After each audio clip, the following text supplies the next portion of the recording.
So good evening, everybody. It's so good to be here. Asante sana, Bwana Ambassador. I am honored to share the same stage with you, and I don't take it for granted. And the speakers before me, thank you so much. My Mwarimu, I think we should have corroborated on this one too, because it's also on empowerment, and you spoke a lot about what I would have said, so that's okay. But even though he talked about empowerment, I do have a book that you can also run about the same concepts he talked about and much more. The name of the book is Empowered by Resilience, A Path to Unstoppable Growth. So we can grow. We are always growing. And he talked about the relevance of empowerment from a cultural perspective, which obviously we have to do because as a culture, there is a lot that we miss. And I had actually created 2 PowerPoints. Grace, we don't have time for that, so I will just talk briefly in the interest of time. Again, my name is Serah Muiruri. I have lived in the Worcester County for the last 3 decades. I was very young when I came here, and I came to go to school. And the rest, as they say, is history. I wound up staying. I was one that was going to just come to school and go back home because I loved Kenya. Mwarimu, I was just a very young student, but I had cleared Form 6, so I was able to teach in Kenya for 2 years as an untrained teacher. So I do have a passion for teaching.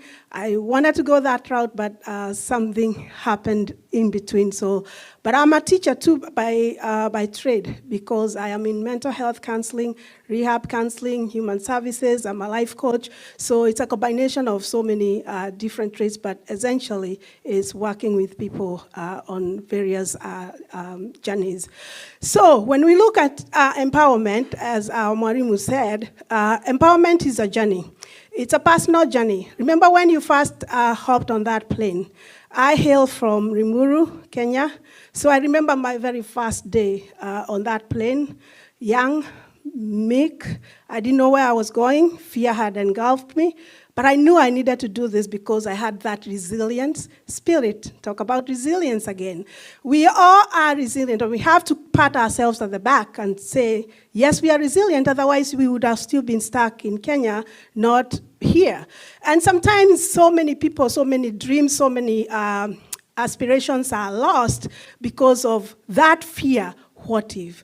That's the first thing that we have to fight, as on a personal level and also on a cultural level. We have to fight it.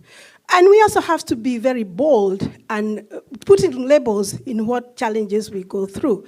Because if you don't know it, then you're not able to address it. So on a personal level, what are your aspirations? I love to talk about goals. I love listening to motivators because that's how I edify myself. As Dr. Mercy talked about, we have to nourish our bodies. We also have to nourish our mental health. When you look at your health, it's holistic. It's mental, it's physical, it's emotional. We also have to nurture our own emotional intelligence. If we do not have that emotional intelligence, that's where we fail as a community. That's where the 911 calls come in. You have to develop those key principles that are going to help you propel you to the next destination. We can invest, but all it takes is one mistake, and especially in the US, and you're done. So that's why we need to utilize our resources. We have lawyers, we have doctors, we have pharmacists, we have others, we have everything in between that can help us to get to the next level. When we came here, and Pauline, I'm sorry to put you on stage. I go back to Pauline because we've been here almost, I'm going to mid 30, 3 decades. So when we came, we were young. We were very young, a very small community. This Worcester has grown. We didn't have all these buildings. All we had were each other. And we were so generous. We loved ourselves. We really loved each other. I met Pauline the day I landed here. She became my friend. She's still my friend today. I can name so many different people because we are a very small community. And within that community, believe it or not, we built big, major communities. Worcester is, every time I went to the stores back in the 90s, you would stop and listen. Someone is talking Swahili, speaking Swahili. Someone is talking or speaking Kikuyu. Oh my goodness, I have to stop and say hello. Today, you even say hi, they don't even care. It's like, this is Nairobi. But again, we have to go back to the basics. Sometimes, as a culture, we have to, and not even on a personal level, sometimes we have to go back to the basics. We always sometimes have to have that clean slate. Where did I go wrong? What have we done? Assess, constantly assessing. If you're not constantly assessing, you're just living, then there's something wrong. So setting goals, setting priorities on a personal level, on a community level, we gotta have goals. And we have also to be very, very realistic about how we are going to be able to tackle our own challenges. We cannot culture, we have to be very, as I heard Dr. Mercy talk, as I heard Marimu talk, we have to be very aware of what our culture is. And there has to be the responses in terms of a solution to the problems. We also have to be able to apply that cultural sensitivity. And that's what is lacking in our communities today. It's our duty, it's our responsibilities to teach the people we live with in our communities what it means. Because if that patient you were talking about went to a Muzungu doctor, they'll be lost. They'll be treating them for a liver dysfunction that doesn't exist. But that's the type of communication we need to hone in and bridge and make sure that we are utilizing the resources that God has laid up, on the table for us. If you're not using them, then we are gonna lose them. Clear? Yes. So I'm not going to go back and explain what empowerment means. Thank you, Marimu. You already did that. I'm not going to go back and define what resilience is. It's I have to do it no matter what. So I get asked all the time. So I fail. I have had 1,001 DUIs. I've gone through divorce. I have gone through depression, which I'm not even going to get to for the interest of time. But the one thing I would say about mental health, please stop diagnosing your peers, your friends, your community. There are professionals that are trained to do that. Let's utilize those professionals. There are so many times I go on social media, oh, that's a narcissistic person. And I'm scratching my head thinking, who are you and what qualifications? I want to see numbers after your name for you to quantify that this person is really going through depression, anxiety. Let's use the resources. Let's not just throw these terms around. It's not right. The second thing I would say is that as communities, we also have a place to help those that are faltering. Sometimes we have had so many lives lost through alcohol use, through depression, through mental health challenges. Let's stop distracting. We can self-destruct on a personal level, but on a community level, we can also self-destruct. So it's time to move on from that negative thinking. Let's shift our mindset to how can we make it better? How can we apply basic positive growth within our own selves and within our communities? Let's tackle those problems on a personal level. And which also brings me to the next point, that we have to gain the tools to be able to propel ourselves forward. Number one, we have to have radical honesty. What is it? Put a label to what we are experiencing. Once you put a label to that, we'll be able to help ourselves. The next thing that we need to do, we also have to train people to rewrite their narrative.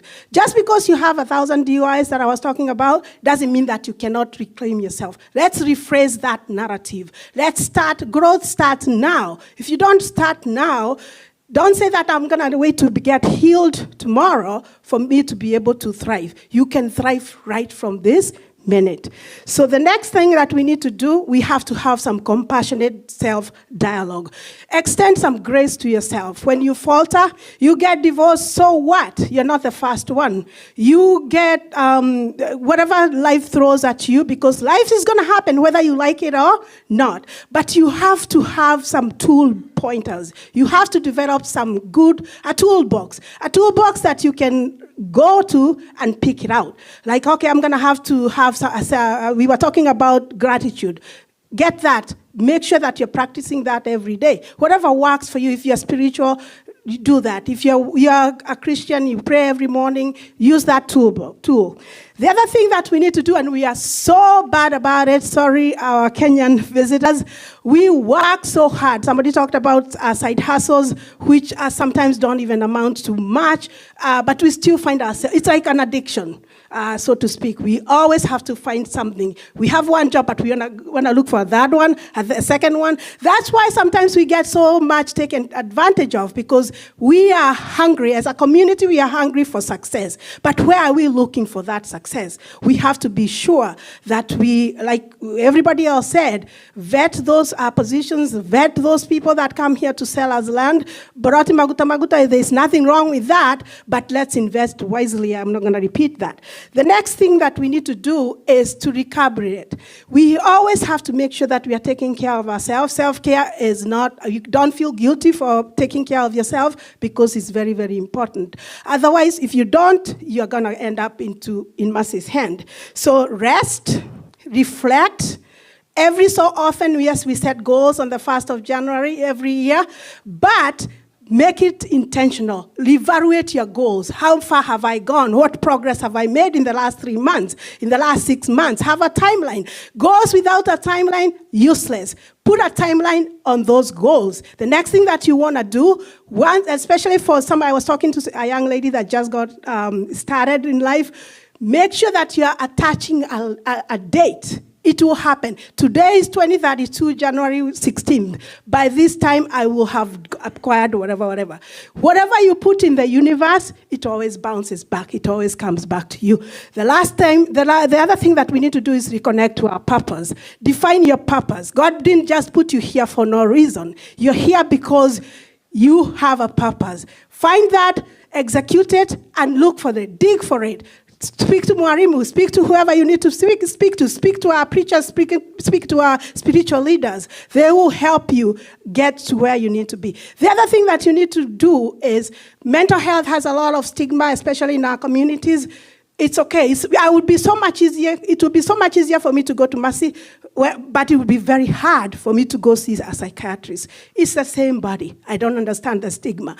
But it's our culture again. So we have to make sure that we are getting as much as we can to be able to understand what our real issues are. The next thing that we need to do is lean onto the community. Yes, our community, we can sometimes be destructive, but the same community has the strength to help you help someone else. When you talk about, like I have had so many times, that's a Kenyan thing, I really don't connect with Kenyans, then who are you? Take pride in who you are. Like, yes, wanna gossip, if they are gossiping, you're also gossiping. Do not shed light on someone else, because we are all our brother's keeper. So the next time someone talks about Wakenya, be the first one to ask them, and where do you come from? Who are you? You don't hang out with Kenyans and you have a problem, because your blood is bleeding Kenya. So how can we bridge all those gaps? The next thing that we need to do is, when you fail, have a courageous entry. It's okay. Let's meet you wherever you need to be. I may not have 1,000 people that may help me pick me up, but I could have that one person that could help me get me through what I'm going through. So there is always hope. And I leave you with just a few quotes. And the quotes are, sorry. Your healing is your protest. Your peace is your revolution. Resilience is not how much you can endure, but how boldly you can rise after you fall. You are not just a survivor, you are an architect of generational healing. What you do today is going to impact you 7 generations from now. So whatever choice you make, be very careful. It can also impact somebody else in your bloodline 7 generations from now. Empowerment starts where shame ends. No shame in the game. At the intersection of truth and love. So let's love one another on a personal level and as a community. I have books down there, at the back of there. Look at them and let's talk if we need to. My phone number, I put it at the back, and my email address is at the back too. So thank you.